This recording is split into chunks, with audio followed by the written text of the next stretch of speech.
नमस्कार, मैं हिमांशी और स्वागत है आपका हमारे कार्यक्रम पैम्फलेट पर्दाफाश में, जहां हम करते हैं फेक न्यूज का फैक्ट चेक के साथ काउंटर भी। तो चलिए शुरू करते हैं फैक्ट चेक नंबर 5 से। इजराइल हमास युद्ध स्थिति ने कई देशों में स्थितियों को गंभीर बना दिया है। इसका असर भारत में चल रहे विश्व कप पर तो पड़ना ही था। अब दर्शकों में वाद विवाद तो आम बात है। क्रिकेट के इतिहास ने ऐसी कई घटनाएं देखी हैं, पर फेक न्यूज पेडलर्स को इनमें अपॉर्चुनिटी नजर आती है। दरअसल भारत और अफगानिस्तान के एक मैच के दौरान हुए विवाद का एक वीडियो शेयर किया जा रहा है। इसमें दिल्ली के अरुण जेटली स्टेडियम में युवा फैंस के ग्रुप को फिजिकल फाइट करते हुए देखा जा सकता है। अब इसे लेकर दावा किया जा रहा है कि अफगान नागरिकों को हिंदू चरमपंथियों द्वारा हिंसा और अपमान का शिकार होना पड़ रहा है। फेक न्यूज पेडलर्स तो झूठ ही बोलते हैं, पर वीडियोस नहीं। ये सच है कि क्रिकेट स्टेडियम में लड़ाई हुई, पर यह भारतीय दर्शकों के बीच हुई थी। इसका अफगान फैंस के साथ कोई लेना देना नहीं था। वीडियो को ध्यान से देखने पर पता चलता है कि पिट रहे लड़के के गाल पर भारतीय तिरंगे झंडे का रंग लगा हुआ है। इसके अलावा भी लड़ाई को लेकर कई मीडिया रिपोर्ट सामने आ चुकी हैं, जिनमें अफगान फैंस का कोई उल्लेख नहीं मिलता है। अब आगे बढ़ते हैं फैक्ट चेक नंबर 4 की ओर। इजराइल और हमास के बीच युद्ध छिड़ने के साथ सोशल मीडिया फेक न्यूज से भरा पड़ा है। पहले राज्य प्रायोजित आतंकवाद का समर्थन करके गढ़ में पहुंचे पाकिस्तान वासियों ने दावा किया है कि पाकिस्तान के आर्मी चीफ ने कहा है कि अगर इजराइल गाजा के अंदर जमीनी आक्रमण करता है तो पाकिस्तान हमास को बैलिस्टिक मिसाइलें देगा। पाकिस्तानी टिकटॉकर हरीम शाह द्वारा फैलाई फेक न्यूज को उन्हीं के साथियों ने फैलाने का काम किया। इतना तो हम भी मानते हैं कि बिजली पानी की समस्याओं के बीच आदमी मन हल्का करने को मजाक कर लेता है, पर इतना बड़ा मजाक।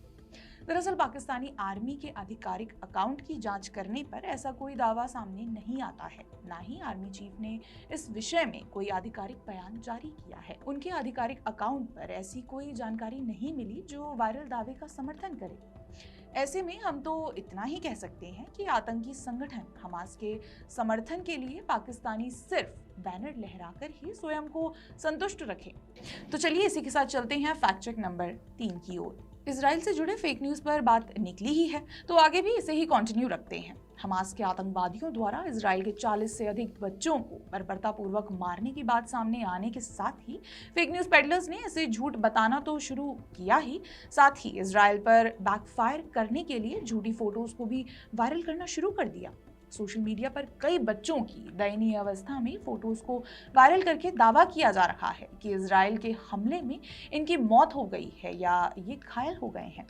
ऐसे ही आदतन fake news peddler Sadaf Afreen ने एक्स पर भावुक कैप्शन देकर एक फोटो को शेयर किया और इनके झूठ का साथ भारत में प्रोफेशन प्रोपेगेंडा चलाने वाले विनोद कापरी ने दिया। हालांकि इस फोटो का इजराइल हमास युद्ध के साथ कोई संबंध नहीं है। दरअसल ये तस्वीर काफी पुरानी है। डीएच फोरम नामक वेबसाइट पर यह फोटो 10 अगस्त 2006 को पोस्ट की गई थी। इससे साफ है कि ये हाल ही में चल रहे इजराइल हमास संघर्ष की नहीं बल्कि करीबन 17 वर्ष पुरानी है। चलिए इसी के साथ चलते हैं फैक्ट चेक नंबर 2 की ओर। बच्चों की दर्दनाक फोटोज के जरिए प्रोपेगेंडा फैलाने की ये एकमात्र फेक न्यूज नहीं है, बल्कि कई पुरानी तस्वीरों के साथ हमास को पीसफुल का सर्टिफिकेट बांटा जा रहा है। दरअसल एक पाकिस्तानी एक्स यूजर ने बच्चों के शवों की तस्वीर शेयर करते हुए इसे इजराइल की जवाबी कार्रवाई से जोड़ा है। हालांकि इसका फैक्ट चेक करने पर हमें एक रिपोर्ट मिली जिसके अनुसार ये तस्वीर 2013 की है।